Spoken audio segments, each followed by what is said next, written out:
As we begin this series on joy in the letter of Paul to the Philippians, it seemed good to me that we should probably begin with a definition of joy.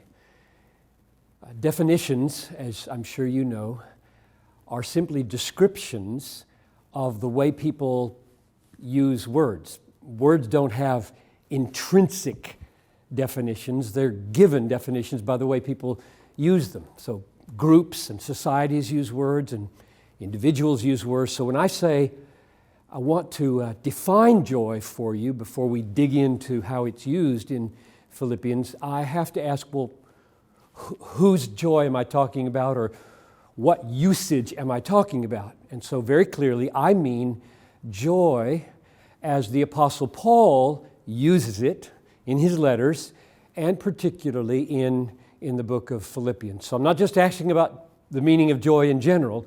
I'm talking about Christian joy as Paul, the apostle, uses it. So let me give you my definition and then take it apart one piece at a time. Christian joy, as Paul understands it, is a good feeling in the soul produced by the Holy Spirit as He causes us to see the beauty of Christ in the Word and in the world. So let's take those one at a time. Christian joy is a good feeling. And by that I mean it's not an idea, it's not a conviction, it's not a persuasion, it's not a decision. It's a feeling, or I use the words interchangeably here, an emotion.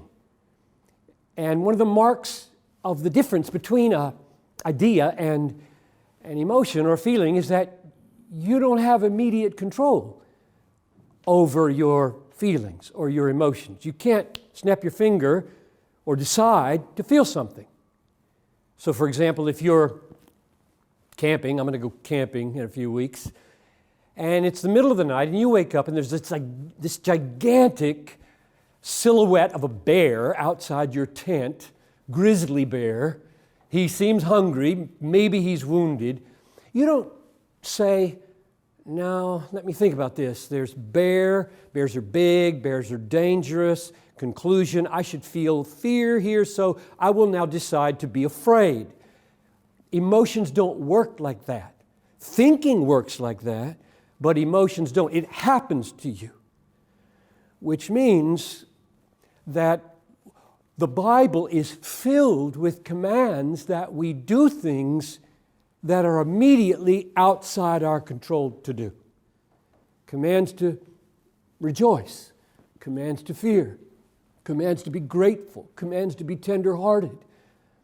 One of the reasons I'm the kind of Christian I am with the theology that I have is that I know as I read the Bible, it requires of me things that I cannot immediately, by a decision, produce. I'm fallen, I'm sinful, and yet I know I should be having those emotions in this moment where the Bible expects me to have them, and therefore I know myself guilty.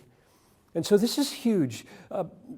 St. Augustine said, "Father, command what you will and grant what you command." And so he knew that there were emotions toward God commanded of him he couldn't make happen just like that. And so he said, "Oh God, if you're going to command me these things, grant that you would give them when you command them." So the first part of this definition is it is a good feeling. Second part, it is in the soul. And by that I'm drawing attention to the fact that it's not in the body. The soul, the immaterial part of my personhood, experiences joy. And the body may have effects of that. I may get butterflies in the stomach. I may have a brightness to my step with joy. My eyelids may flutter. There may be tears of joy rolling down my face. But none of those effects in the body are joy.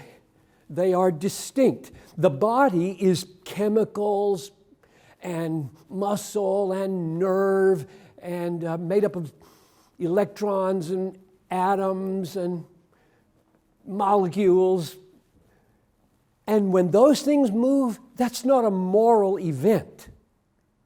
So the body doesn't have right and wrong. A movement of my arm back and forth has no moral significance until I tell it by my will or my emotion to punch somebody, and then it becomes bad. Or hug somebody in need, then it becomes good. But it's my soul that is imparting virtue, right or wrong, to the physical dimensions of my life. And the Bible clearly says it's right to feel joy in God.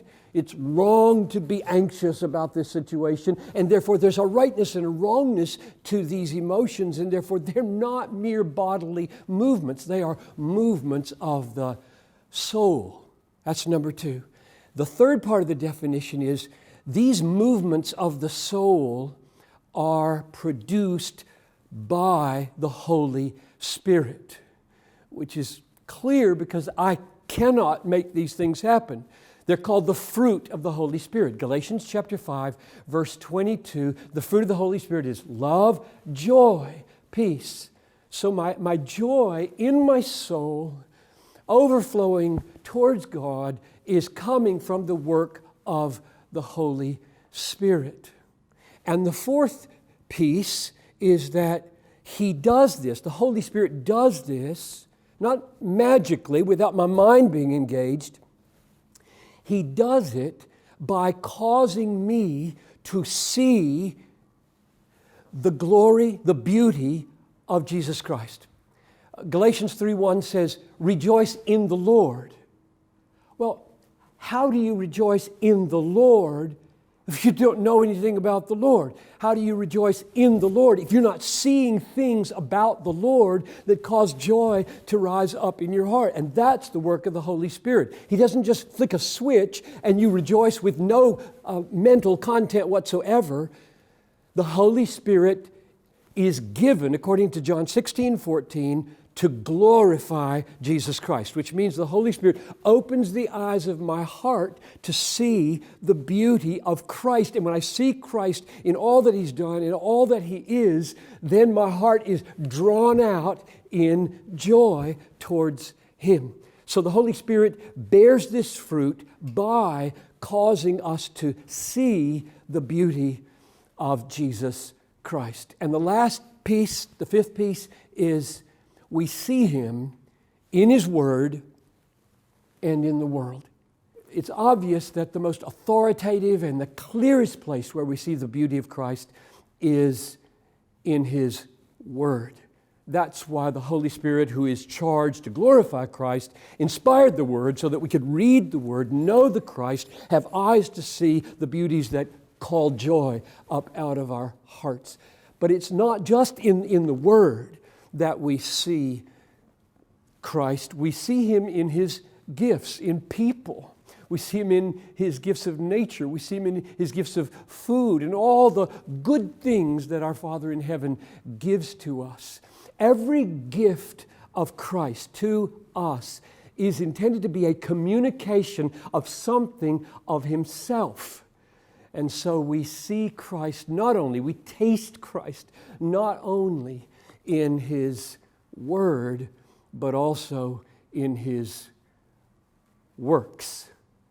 So, when we take up joy in Philippians now, and it's incredibly important place, not only in the book, but in the Christian life and in God's whole scheme of things, the definition that I'm working with is joy is a good feeling in the soul, produced by the Holy Spirit, as He causes us to see the beauty of Christ in His Word and in His work.